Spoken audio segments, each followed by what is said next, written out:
श्री सीता लक्ष्मण भरत शत्रुघ्न हनुमत समेत श्री रामचंद्र परब्रह्मणे नमः।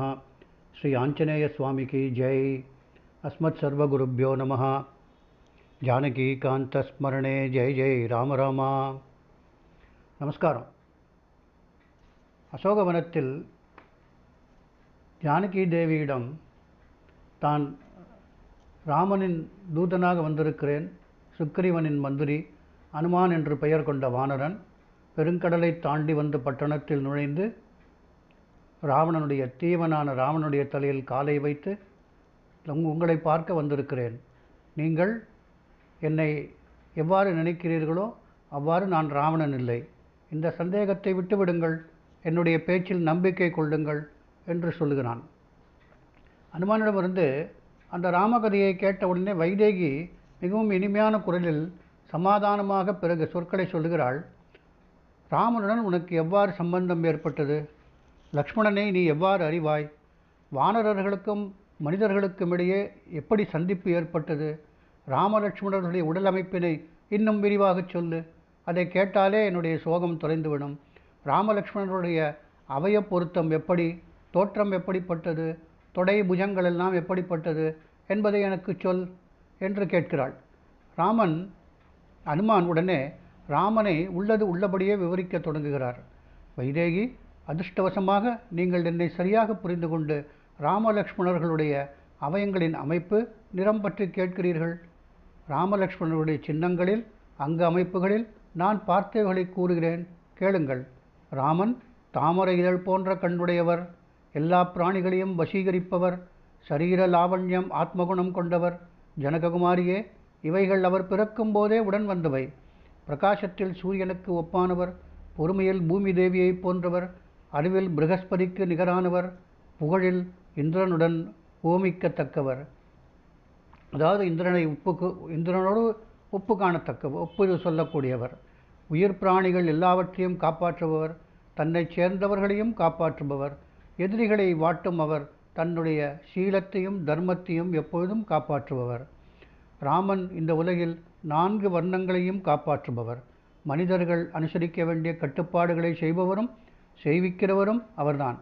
ஒளி படைத்தவர், எல்லோராலும் பூஜிக்கப்படுபவர், புலன் கட்டுப்பாட்டில் உறுதியானவர், சாதுக்களுக்கு உதவி தேவைப்படும் காலத்தை அறிந்தவர், செய்யத்தக்கது தகாதது என்று வகைப்படுத்தி கர்மாக்களை பற்றி விவகார ஞானம் உடையவர், ராஜவித்தியைகளையும் முழுமையாக அறிந்தவர், பிராமணர்களை அன்போடு போற்றுபவர், கேள்வி ஞானம் உடையவர், சீலம் நிறைந்தவர், அடக்கமானவர் என்றாலும் எதிரிகளை மாய்ப்பவர், யஜுர்வேதத்தை நன்றாக கற்றவர், வேதம் அறிந்தவர்களால் உயர்வாக பாராட்டப்படுபவர், வில்விதையிலும் மற்ற வேதாங்கங்களிலும் புலமை கொண்டவர்.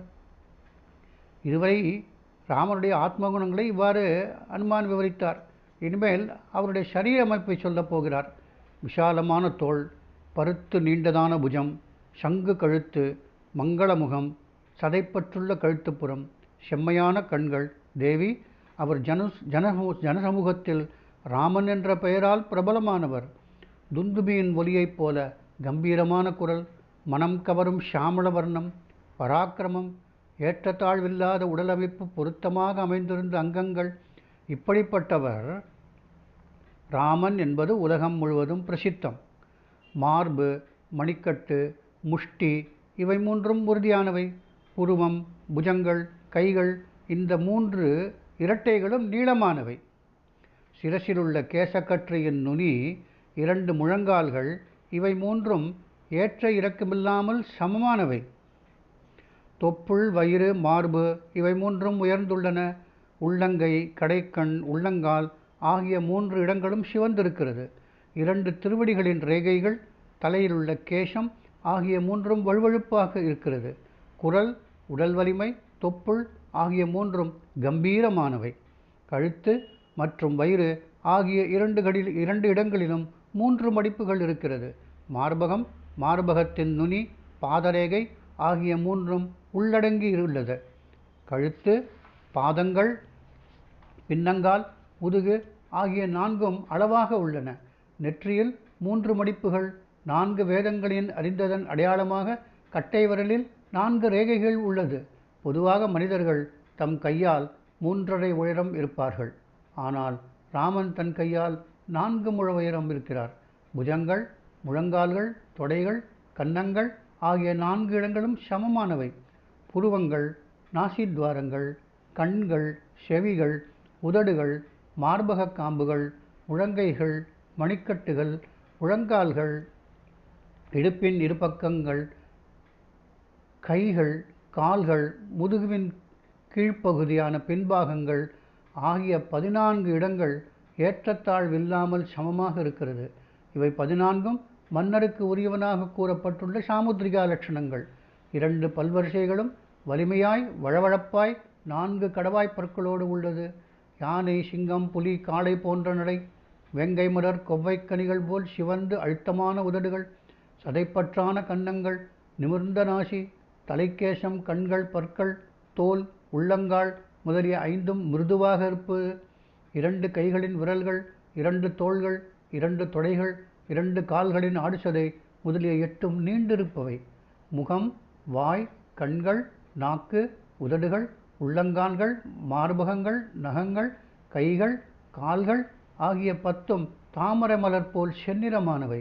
மார்பு, உச்சந்தலை, நெற்றி, கழுத்து, புஜங்கள், தோள்கள், நாபி, இடது பின்பக்கம், செவிகள், கால்கள் ஆகிய 10ம் கம்பீரமாகவும் விஷாலமாகவும் உள்ளது. ஆற்றல், புகழ், செல்வம் ஆகிய 3ஆல் பெரும்புகழ் அடைந்தவர். 2இல் வெண்மையானவர், கண்களிலும் பற்களிலும் வெண்மை கொண்டவர். 6இல் உயர்ந்துள்ளவர், அதாவது அக்குள், வயிறு, தோள்கள், மார்பு, மூக்கு, முகம் ஆகியன உயர்ந்துள்ளன. 9இல் நுட்பமானவர், தலைக்கேசம், மீசை, நகம், ரோமம், தோல், கட்டை விரல்கள், புத்தி, பார்வை முதலியன சூட்சமமாக உள்ளது. 3இல் வியாபித்தவர், முற்பகல், நட்பகல், பிற்பகல் ஆகிய 3 காலங்களுக்கும் உரிய தர்மார்த்த காமங்களை அனுஷ்டானம் செய்பவர். வாய்மையிலும் அறத்திலும் ஆழ்ந்த பிரியம் கொண்டவர். பொருள்களை ஈட்டுவதிலும் பிறருக்கு கொடுப்பதிலும் ஆர்வம் கொண்டவர். தேச காலங்களின் பகுப்பை நன்றாக அறிந்தவர். எல்லா உயிர் பிராணிகளிடமும் அன்பான சொற்களையே பேசுகிறவர். இப்படிப்பட்டவர் ஸ்ரீராமன். சுமித்ரைக்கு பிறந்து கௌசல்யால் வளர்க்கப்பட்ட லட்சுமணன் மற்றவர்களால் வெல்ல முடியாதவர். அன்பிலும் அழகிலும் குணத்திலும் அவரை போன்றவே ராமனை போன்றவர். மகாவீரர்களான அவ்விருவரும் நாடு முழுவதும் உங்களை காண்பதில் முனைப்பு உடையவர்களாக உங்களை தேடிக்கொண்டு சுற்றி வந்தபோது எங்களை சந்தித்தார்கள். உங்களை தேடிக்கொண்டு மண்ணுலகம் முழுவதும் திரிந்து கொண்டிருந்த அவ்விருவரும் தமேனாரால் துரத்தப்பட்டு ரிஷ்யமூக பர்வதத்தின் பின்புறம் ஏராளமான மரங்கள் சூழ்ந்த இடத்தில் சகோதரனுக்கு பயந்து வாழ்ந்து கொண்டிருந்தவரும் தோற்றப்பொலிவு உடையவருமான வானர மன்னன் சுக்ரீவனை பார்த்தார்கள்.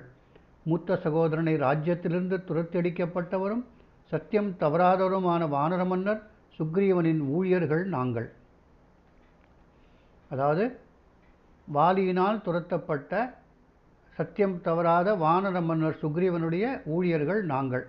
மரவுரி அணிந்து வலிமையான விற்களை கைகளில் எழுதி கொண்டு அந்த 2 பேரும் ரிஷ்யமூக மலையின் அழகான பகுதியை வந்தடைந்தார்கள்.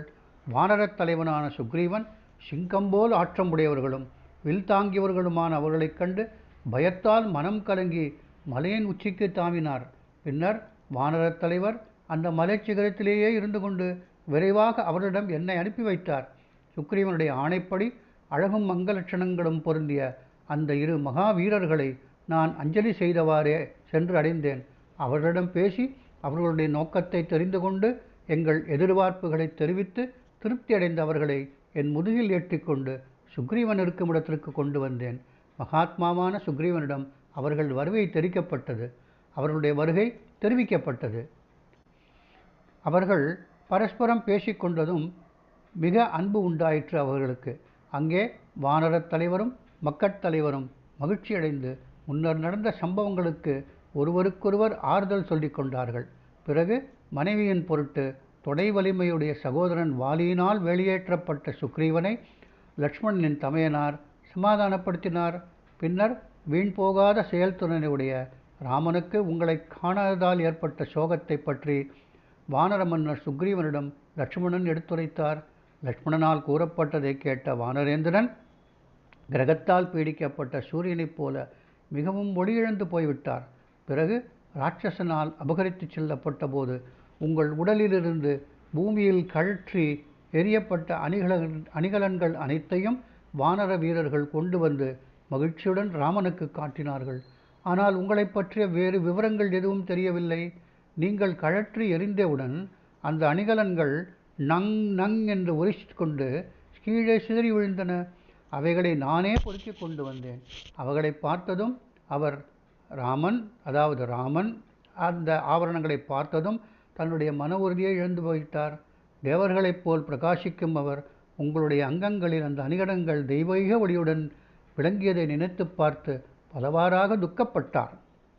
அவைகளை பார்த்து பார்த்து அழுது கொண்டும் அணைத்து கொண்டும் இருந்த தாசரதியின் சோகாக்னியை அவைகள் ஜுவாலை விட்டு எரியச் செய்தது.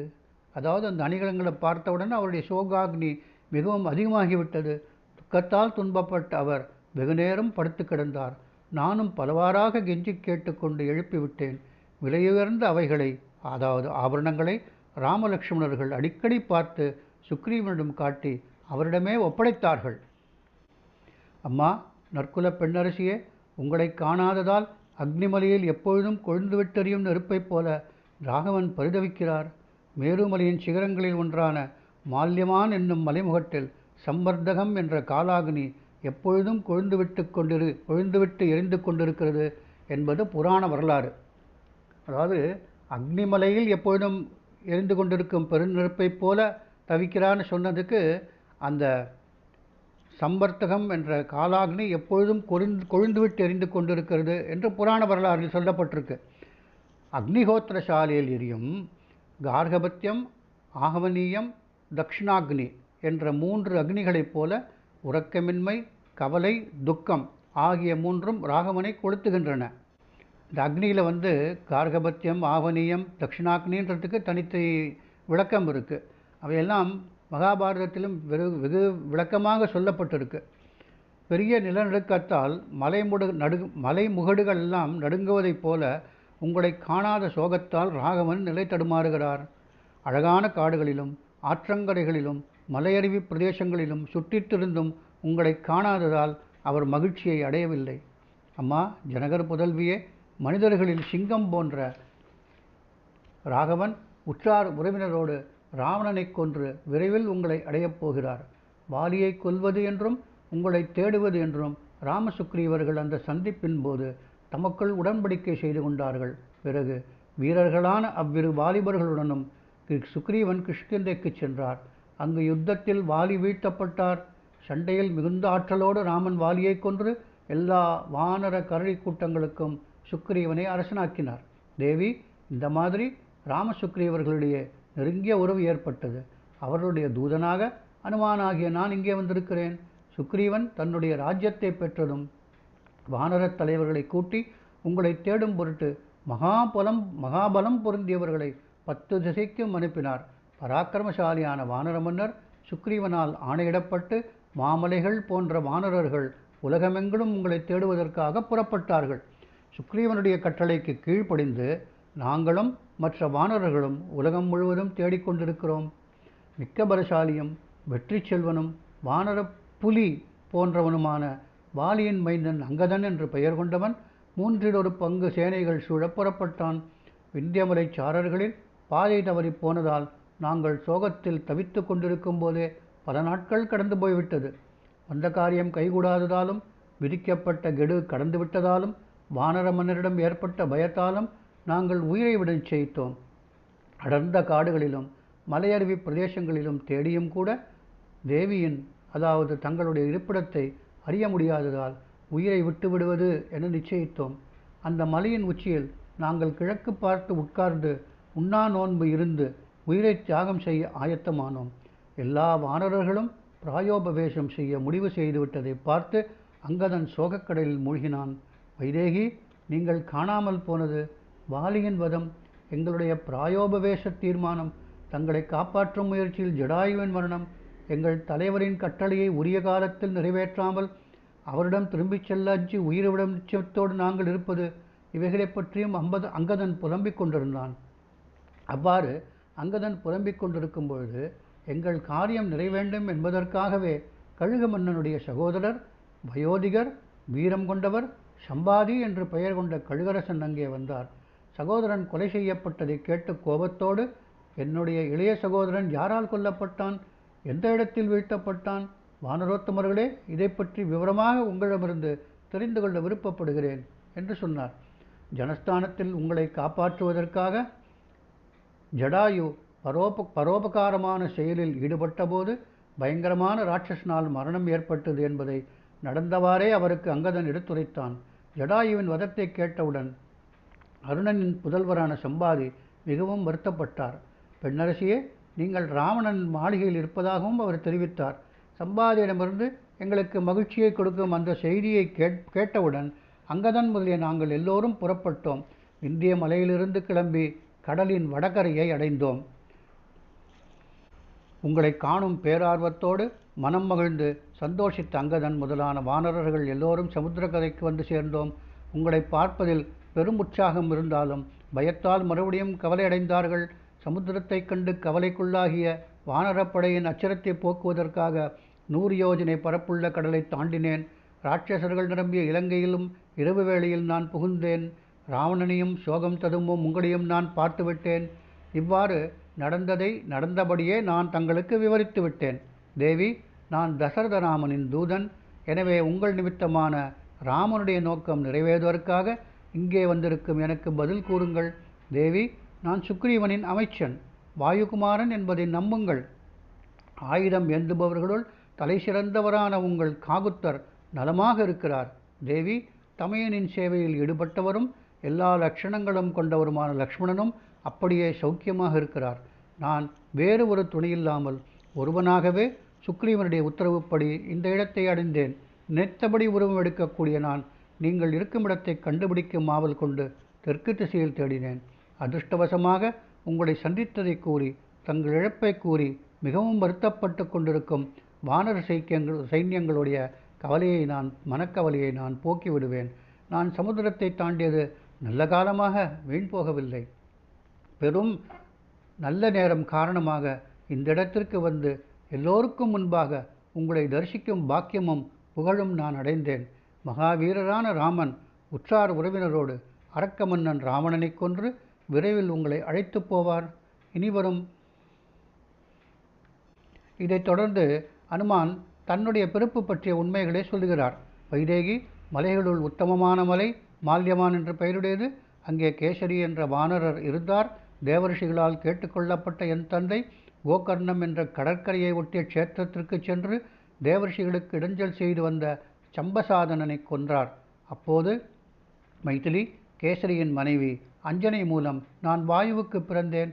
என்னுடைய ஆற்றலை வெளிக்காட்டும் ஒரு செயலினால் எனக்கு அனுமான் நீண்ட தாடைகளை கொண்டவன் என்ற பெயர் ஏற்பட்டது. உங்களுக்கு நம்பிக்கை ஏற்பட வேண்டும் என்பதற்காக உங்கள் நாயகரின் குணங்கள் என்னால் கூறப்பட்டன. தேவி, நிச்சயமாக விரைவிலேயே ராமன் உங்களை இங்கிருந்து அழைத்துச் செல்வார் என்று சொல்லி இவ்வாறு சீதைக்கு நம்பிக்கை ஊட்டப்பட்டவுடன் அநேக பிற காரணங்களையும் சரியான அடையாளங்களையும் கொண்டு அனுமான் ராமதூதன்தான் என்று சீதை நம்பிக்கை கொண்டாள். அளவில்லாத பெருமகிழ்ச்சி அடைந்தாள் ஜானகி. வளைந்த புருவங்களுடைய 2 கண்களாலும் ஆனந்த கண்ணீர் வடித்தாள். அப்பொழுது அவளுடைய செவ்வரி படிந்த வெண்மையான விசாலமான கண்கள் ராகுவிடமிருந்து விடுபட்ட சந்திரனைப் போல் அழகாக பிரகாசித்தது. முடிவில் அந்த வானரன் அனுமான் என்றும் வேறு மாதிரியானவர், அதாவது சந்தேகத்துக்குரியவர் அல்லர் என்பதையும் தெளிவாக தெரிந்து கொண்டாள். மதிப்பான தோற்றமுடையவளை பார்த்து அனுமான் மேலும் சொல்கிறார், இப்படி எல்லா விஷயமும் என்னால் சொல்லப்பட்டது. மைதிலி, ஆறுதல் அடையுங்கள். உங்களுக்கு எம்மாதிரியான பணி செய்ய வேண்டும்? உங்களுக்கு என்ன தோன்றுகிறது? நான் திரும்பி போக வேண்டும் அல்லவா? ராமனுக்கு நற்செய்தி தெரிவிக்க வேண்டும். மகர்ஷிகளின் கட்டளைப்படி சம்பசாதனன் என்ற அசுரனை கொல்வதற்காக வானரத் தலைவனான கேசரி சென்றிருந்த சமயத்தில் அவருடைய மனைவிடத்தில் வாயுதேவனால் தோற்றுவிக்கப்பட்டவன் நான். பராக்கிரமத்திலும் அவரை போன்றவன் இந்த வானரன் என்று தன்னை பற்றி சொல்லிக் கொள்ளுகிறார். தொடர்ந்து அங்குலிய பிரதானம் கணையாழியை கொடுத்து தொடர்ந்து சுந்தரகாண்டம் நடக்கிறது. நாம் அனுபவிப்போம். ஸ்ரீ சீதா லக்ஷ்மண பரத சத்ருக்கன ஹனுமத் சமேத ஸ்ரீ ராமச்சந்திர பரபிரம்மணே நமஹ. श्री आंजनेय स्वामी की जय। जानकी कांत स्मरणे जय जय राम राम।